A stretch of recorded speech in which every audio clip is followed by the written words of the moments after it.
So exercise 3.1ல 4th third subdivision வழக்கம் போல தான்ப்பா. இந்த 3m என்ன ஒவ்வொரு இண்டிவிஜுவல் டேர்ம் கூடயும் நாம மல்டிப்ளை பண்ணணும். ஓகே, ஸோ ஃபர்ஸ்ட் எடுத்துக்கலாம். 3m என்ன m கியூப் n கியூப் கூட மல்டிப்ளை பண்ணணும். அடுத்தது இங்க ஒரு மைனஸ் இருக்கு, ஸோ அந்த மைனஸ் இங்க போட்டாச்சு. அடுத்தது 3m என்ன 5m ஸ்கொயர் n கூட மல்டிப்ளை பண்ணும். அடுத்தது இந்த பிளஸ் போட்டாச்சுங்க. 3m கூட 7m ஸ்கொயர் கூட மல்டிப்ளை பண்ணும். Okay, so very very simple. Numbers எல்லாம் ஒரு பக்கம் எழுத வேண்டியதான். இப்போ இங்க பாருங்க, இந்த m கியூப் n கியூப் இருக்குல்ல, அதுக்கு முன்னாடி எந்த நம்பருமே இல்லை, சைனுமே இல்லை. ஸோ எந்த நம்பரும் இல்லைன்னா 1ன்னு எடுத்துக்கோங்க. சைன் இல்லைன்னா என்ன எடுத்துக்கணும்? பிளஸ்ன்னு எடுத்துக்கணும். ஓகே, இங்க அதே மாதிரி தான் 3mnக்கு முன்னாடியும் சைன் இல்லை. ஸோ அப்போ ரெண்டுத்துலயுமே எனக்கு பிளஸ் தான் இருக்கு.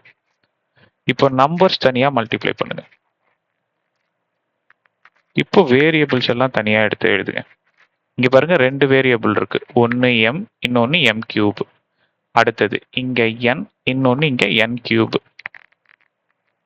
முடிஞ்சு போச்சா? அடுத்தது இந்த மைனஸ் இங்க போடுங்க. இப்போ நம்பர்ஸ் எல்லாம் தனியா எடுத்து எழுதுங்க, வேரியபிள்ஸ் எல்லாம் தனியா எடுத்து எழுதுங்க. அடுத்தது இங்க மைனஸ், நம்பர்ஸ் எல்லாம் தனியா எடுத்து எழுதுங்க, வேரியபிள்ஸ் எல்லாம் தனியா எடுத்து எழுதுங்க. புரிஞ்சதா? கிளியரா இருக்கா? இங்க கூட எல்லாமே பிளஸ்ல தான் இருக்கு, ஸோ அதனால நீங்க இந்த சைனை கூட போட தேவையில்லை. Right, 3 into 1 3. மொத்தமா எத்தனை m இருக்குங்க? இங்க ஒரு m, இங்க 3 m. So m to the power 4. இங்க மொத்தமாங்க, இங்க 1 இங்க 3. ஸோ அப்போ மொத்தமா 4n இருக்குங்க. அடுத்தது 3 5s are 15. மொத்தமா இங்க எத்தனை? 3m இருக்கு. இங்க 2n இருக்கு. ஆமாவா? அடுத்தது மைனஸ். So 3 7s are 21.